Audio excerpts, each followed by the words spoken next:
खबर महिला से है, जहां महिला आरक्षण संशोधन से विधायक को लेकर सियासत तेज हो गई है। जहां हिमाचल प्रदेश के मुख्यमंत्री प्रधान मीडिया सलाहकार नरेश चौहान ने केंद्र सरकार की मंशा पर सवाल उठाए हैं। जी आपका उनका कहना है कि वर्ष 2023 संसद में महिला आरक्षण कानूनी पहले ही पास हो चुका था। ऐसे में अब संशोधन विधायक लाना और विपक्ष को महिला विरोधी बताना पूरी तरह गलत है। देखिए खास रिपोर्ट।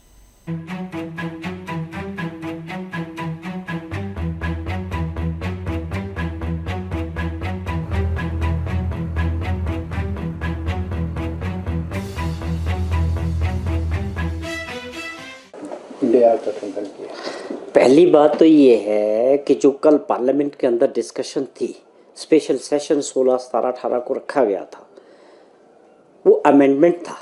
महिला आरक्षण बिल ऑलरेडी 2023 में पार्लियामेंट से पास हुआ है और उस वक्त जो बिल पास हुआ था 2023 में, वो आम सहमति से पास हुआ था। ये जो कल सरकार ने रखा था, ये उसके अंदर एक अमेंडमेंट के लिए जो बिल लाया था वो गिरा है। अब सवाल उठता है कि जिस प्रकार से इसका प्रोपेगेंडा किया जा रहा है कि महिला विरोधी है विपक्ष या दूसरे लोग या कांग्रेस, ये बिल्कुल गलत है।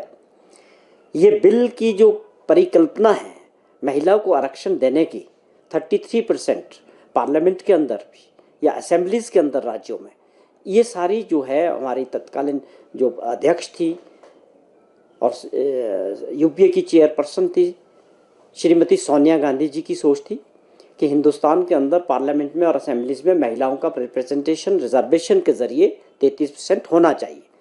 तो उस बिल को 23 में पास कराया गया, सबने उसका सहयोग किया, सबने उसमें समर्थन किया।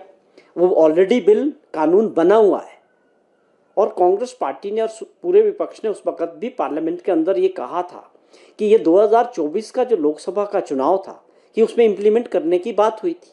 कांग्रेस तो ये बात कर रही थी, विरोध तो छोड़िए, विरोध करने का कोई सवाल ही नहीं है। लेकिन हमने तो मांग की थी कि आप इसको 2024 से लागू करें। जवाब तो उनको देना है कि उन्होंने 2024 के जनरल इलेक्शन में देश में इसको क्यों लागू नहीं किया। तो महिला विरोधी कौन है? वो सरकार जिन्होंने इसको 24 में लागू नहीं किया, जबकि ये कानून बन चुका है, 2023 में पास हो चुका था। अब ये अमेंडमेंट इस तरह से कराना चाह रहे थे, ये आपकी जिम्मेवारी थी कि विपक्ष के लोग भी चुनकर देश की जनता ने पार्लियामेंट में भेजे हैं। अगर आप इसको भाषण के जरिए बोलते हैं कि ये आम सहमति से पास होना चाहिए, तो आप प्रयास करते सबको साथ लेके, जो उनके कंसर्न है विपक्ष के, उनको भी उनकी राय को साथ लेके करते, उनसे बातचीत करके करते। आज देश के अंदर राज्यों के चुनाव हो रहे हैं, तमिलनाडु है, वेस्ट बंगाल है, दूसरी। आज कांग्रेस सरकार को एकदम से ख्याल आ गया इस बिल को पास करने का। अभी तक कहाँ थे? आज देश के अंदर सेंसस चल रहा है, तो उसको कंप्लीट होने दें। सेंसस में सारा डाटा निकल के आएगा। अब 2011 के बेस पे 2029 में चुनाव होगा। 18 साल के अंदर देश में कौन से ओबीसी के हैं, एससी के हैं, एसटी के हैं, एक्चुअल डेटा जो है देश का सबके सामने आएगा सेंसस में। जब सेंसस चल रहा है, एकदम से आपका विचार बदल गया। तो ये बहुत गंभीर विषय थे जिसको कांग्रेस पार्टी ने, माननीय राहुल गांधी जी ने और सभी विपक्षी दलों ने उठाया कि आपकी जो मंशा है, सरकार में जो बैठे हुए लोग हैं, बिल्कुल साफ नहीं है। तो क्या अगर आप महिलाओं को रिजर्वेशन देना चाहते हैं, जो ऑलरेडी देश के सामने कानून बना हुआ है पार्लियामेंट में 2023 से, तो आपको ये 24 में लागू करना चाहिए था। या आज आप इसको जो है, जो कंसर्न्स हैं कि छोटे राज्यों के सीटें कितनी बढ़ेगी, उनको नुकसान होगा, या साउथर्न स्टेट में इसका नुकसान होगा, ये सारी चीज़ों पे बहस होनी चाहिए थी। आप 12 घंटे पहले इसका जो ड्राफ्ट है मेंबर ऑफ पार्लियामेंट के सामने रख रहे हैं, विपक्ष के सामने रख रहे हैं।